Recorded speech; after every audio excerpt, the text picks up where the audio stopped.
बिना साबूदाना भिगोए हुए और बिना आलू बॉईल करे सिर्फ 15 मिनट में साबूदाना वड़ा बन सकता है। जी हाँ, बन सकता है। आज मैं आपको यही रेसिपी सिखाने वाली हूँ, साबूदाना वड़ा फास्ट फॉरवर्ड टाइप, वो भी सिर्फ 15 मिनट में।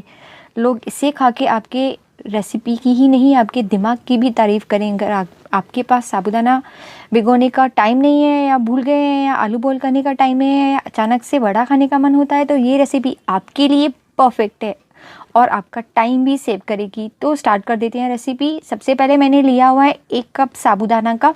अब ये जो साबूदाना है, मैं इसे डालूंगी मिक्सी के बर्तन में और इसका एक पाउडर बना लूँगी। अब ये जब हम डालते हैं तो इसका बहुत फाइन पाउडर नहीं बनता है, लेकिन एक अच्छा सा पाउडर बन जाता है, यानी कि दरदरा, यानी थोड़े थोड़े जो दाने रहते हैं वो इसमें रह जाते हैं। कोई प्रॉब्लम नहीं है, बस हमें ये करना है कि मिक्सर के बर्तन में इन्हें पीस लेना है। और अब करना ये है कि हमें इन्हें गर्म पानी में, ये जो पानी मैंने लिया है वो गर्म है, गर्म पानी में सोक करना है।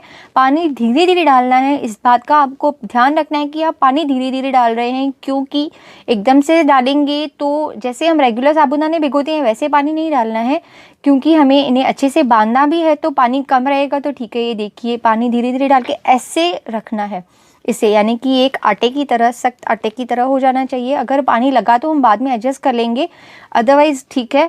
तो इसे ऐसे रखना है। ये देखिए, ऐसे हो गया है। अब इसे हम साइड में रख देते हैं और बाकी की रेसिपी का प्रोसीजर कंटिन्यू करते हैं। इसे घुमा लीजिए और चेक कीजिए कि ये एक आटे की तरह हो गया है, और बस इसे साइड में रख दीजिए। और इस बात का पक्का ध्यान रखें कि आप इसमें गर्म पानी डाल रहे हैं, तो ये 15 मिनट में या 10 मिनट के अंदर अंदर अच्छे से भीग जाते हैं।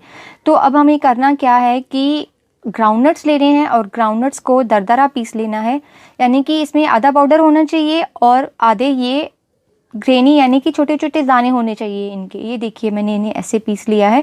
ये बाइंडिंग का काम करते हैं और जो एक्स्ट्रा पानी होता है वो एब्जॉर्ब करने का काम करते हैं। इसकी वजह से आपने इन्हें ऐसे ही पीसना है और क्वांटिटी अच्छी रखें ग्राउंडनट्स की, तो आपके लिए बेटर रहेगा। अब इसके बाद मैं इसमें बाकी के मसाले डाल देती हूँ। ग्रीन चिलीज़ मैंने चॉप करके डाली हैं, अगर आप चाहें तो इन्हें पेस्ट करके भी डाल सकते हैं।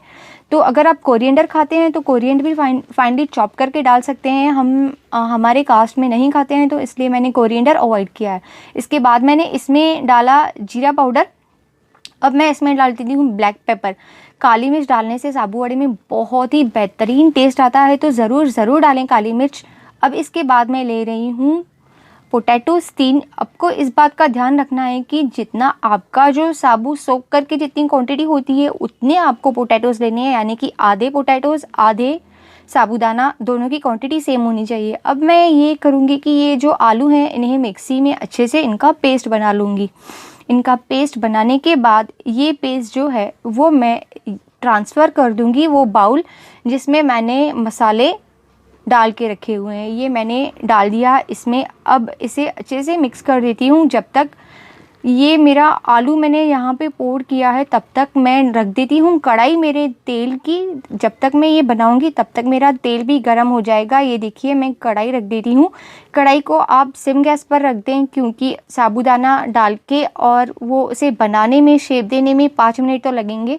सिम से मध्यम गैस तक रखेंगे तो तेल अच्छे से गर्म हो जाएगा। अब जो पोटैटोज़ मैंने डाले हैं इसके ऊपर मैं फटाफट से साबू डाल देती हूँ। यहाँ पे एक इंस्ट्रक्शन देना चाहूँगी मैं आपको, जो ही आप पोटैटोज़ डालते हैं और साबू इसमें डालते हैं तो इसके फटाफट वड़े बनाना स्टार्ट कर दें। ये मैं डाल रही हूँ नमक स्वाद अनुसार, क्योंकि अगर आप इसे रखेंगे तो आलू रेड होना स्टार्ट हो जाता है, और रेड आलू बहुत ही टेस्ट में भी ठीक लगता है और दिखने में भी ठीक लगता है। फटाफट से आप इसे घुमा लें और इसके अच्छे से वड़े बना लें, कोई भी शेप देके, और फिर उन्हें फ्राई कर दें। अगर आप चाहें तो हाफ़ फ्राई करके, यानी कि आधा फ्राई करके रख सकते हैं, लेकिन बना के इन्हें ऐसे ना रखें, क्योंकि ये लाल पड़ने स्टार्ट हो जाएंगे। गुठलियाँ रह जाती हैं साबू में, इसलिए इसे गुठलियाँ अच्छे से निकाल दें। मेरे पास ज़रा सा तेल लगा के हाथ में, मेरे पास हार्ट शेप का मोल्ड है, मैं वो यूज़ कर रही हूँ। तो अगर ये हम डिफरेंट टाइप से बना रहे हैं तो इसका फ्राइंग प्रोसीजर भी आप अच्छे से देख लें, नहीं तो आपको प्रॉब्लम आ जाएगी फ्राइंग के टाइम में। अगर आप टेस्टी खाने के शौकीन हैं तो मेरी एक रेसिपी मैंने आई बटन में दिया हुआ है link, butter paneer masala mix, बहुत ही यूज़फुल रेसिपी है। आप उसे ट्रैवलिंग वगैरह में या अचानक आए मेहमानों में यूज़ कर सकते हैं, ज़रूर चेक करें।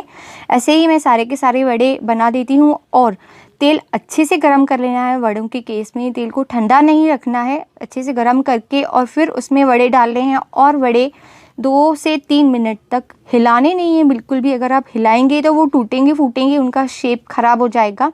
तो ये वड़े एक के बाद एक, यानी कि वड़े बहुत ज़्यादा क्वांटिटी में नहीं डालने हैं, 3 से 4 वड़े ही डालने हैं। ज़्यादा क्वांटिटी में डालेंगे तो भी वो टूटेंगे।